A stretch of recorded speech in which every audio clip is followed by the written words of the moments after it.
Hello, this is a Brave Knight Mercenary spotlight on Freesia. Freesia is the 5-star magician. She is a Valkyrie who is born physically weak. Due to her developed inferiority complex, she resorted to studying ancient magic, which is known to be dangerous, but she risked it so she could be of value to her people.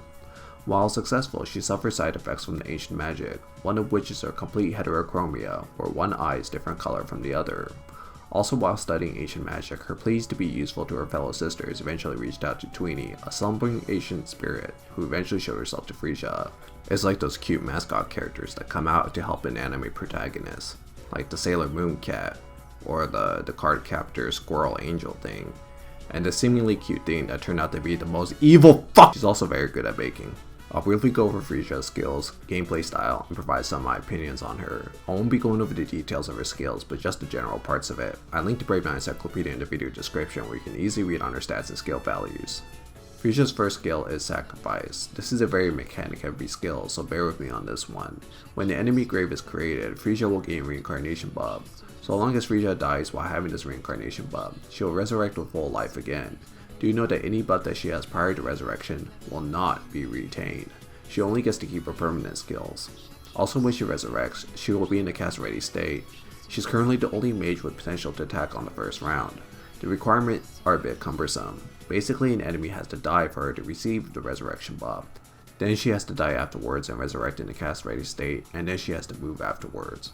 Also, when Freesia resurrects, she will have Death Guard for the turn that she died. This is just to mitigate multi-hitting attacks from killing her. Direct damage in any DOT that is applied after she resurrects can still kill her. The last part of Sacrifice is Blessing. When Freesia's ally dies, she will gain stats for a duration. This is stackable. One stack can already put her 100% defense with 100% crit rate and more crit damage. If you're still confused as to what the skill is doing, the TLDR is that Freesia gains stats if her allies die, she gains resurrection if her enemies die, and if she resurrects, she loses her buffs but can immediately attack when her turn is up. Freesia's second skill is Furious Strike. Freesia does additional damage relative to the enemy's current life. This is affected by enemies' defense and agility modifiers, and is affected by Freesia's own crit modifiers. This is the main way that Freesia kills enemies. Freesia also heals HP based on her attack, but this doesn't matter since Freesia's base HP is very low. At plus 15, the skill becomes Super Furious Strike, and the skill now ignores incoming damage reduction. This is very important to take down any HP tank with incoming damage reduction, like Valtor.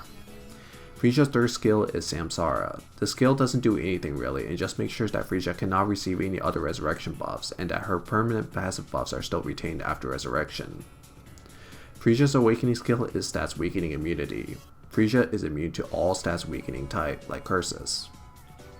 Freesia's gameplay is fairly simple in concept. She deals percentage HP damage, so she's capable of one-shotting many units that do not have high amounts of defense. Her 2-tile cross attack at hit skip is very nice. Freesia's mechanics on her first skill causes her to be a lot more interesting than what her gameplay style is intended, however.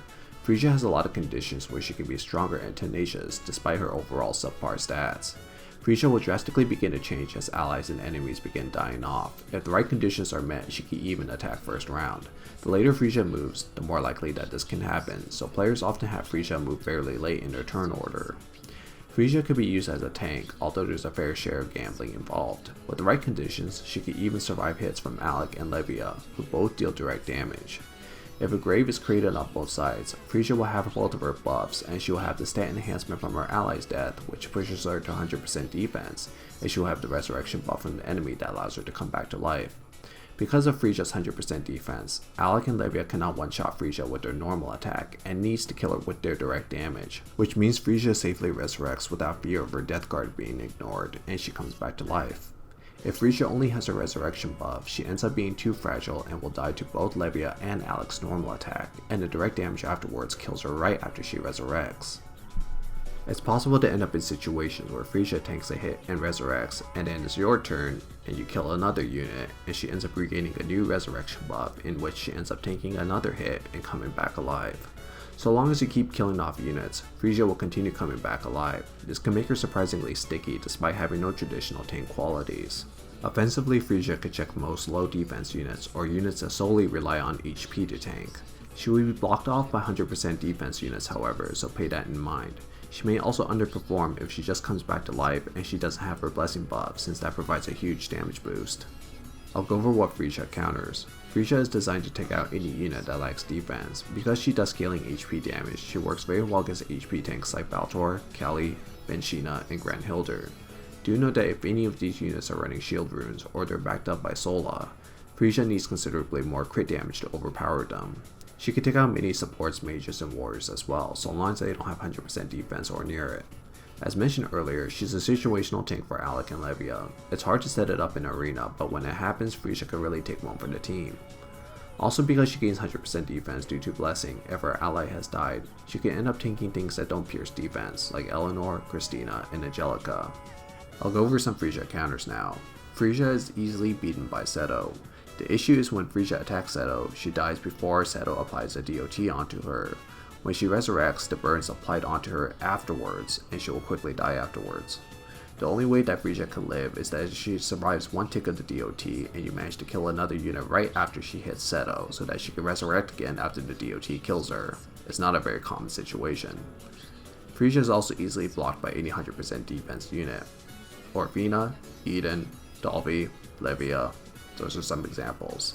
Units with various forms of guards like Glacia, Lucius, and Yuri can stall her as well. Sola also presents a major problem to Freesia, as Sola's defensive aura makes it difficult for Freesia to kill things. Theoretically, any unit can reach 100% defense with Sola's buff and good runes, which can cause Freesia to do no damage. Freesia is also incredibly fragile, and any unit is likely to kill her if given the chance to. The only thing that keeps Freesia alive is her resurrection, and if she doesn't have it, then she is screwed. Helga also presents issues to Freesia due to the buff prohibition and Helga's 100% defense buff to her allies.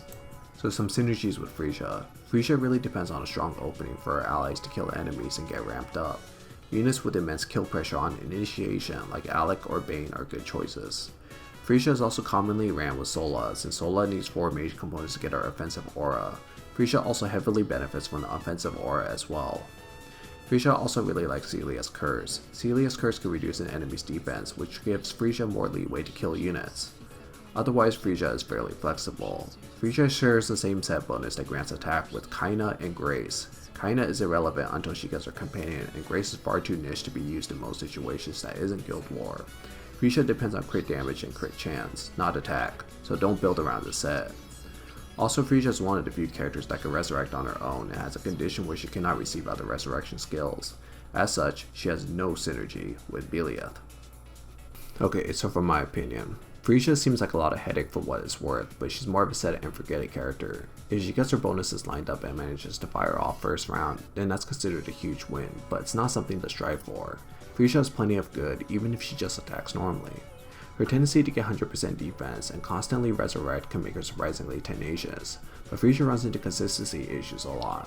Given the nature of Arena, you will run into some forms where she can put in a lot of work, but at the same time you may run into formations where she gets sniped far too early. Freesia technically does it all, and she can do a lot of things other characters cannot, but she can't always do it consistently. This is the common story with Freesia. In order for her to really shine, the right things have to line up, and it doesn't always happen. Freesia sees a lot of use in World Arena, where legendary slots are limited and Freesia can check many important units. She's good in regular arena, but is mostly seen with Sola formations right now. Freesia can be good in Underground Arena and Guild War, but she requires a lot of careful planning. If your brain is big, you may enjoy her. Personally, I feel like mine is shrinking already, so I tend to resort to easier characters to use. I won't lie though, pulling off a first round AoE kill with Freesia feels very good. So should you build Freesia? My answer is no. She's situational in usage and only really shines in World Arena. She has potential to be very good, but she's probably one of the game's more unstable characters. I can't recommend beginner or intermediate players to build her. You should only consider building her if you intend to build a Sola team. Another reason why I think Freesia should be low priority is because Freesia is a fairly expensive unit to build up. Freesia has to be plus 15 to be most of the things that she is designed to be. Too many units nowadays have incoming damage reduction, and a Furious Strike skill that deals percentage HP damage only begins to ignore damage reduction at plus 15. Plus 14 Freesia is still walled by many units, so she has to be plus 15 to see really meaningful results. Not to mention, high defense units still give her a lot of issues, and a prevalence of Seto makes it so that she's likely to die after she attacks.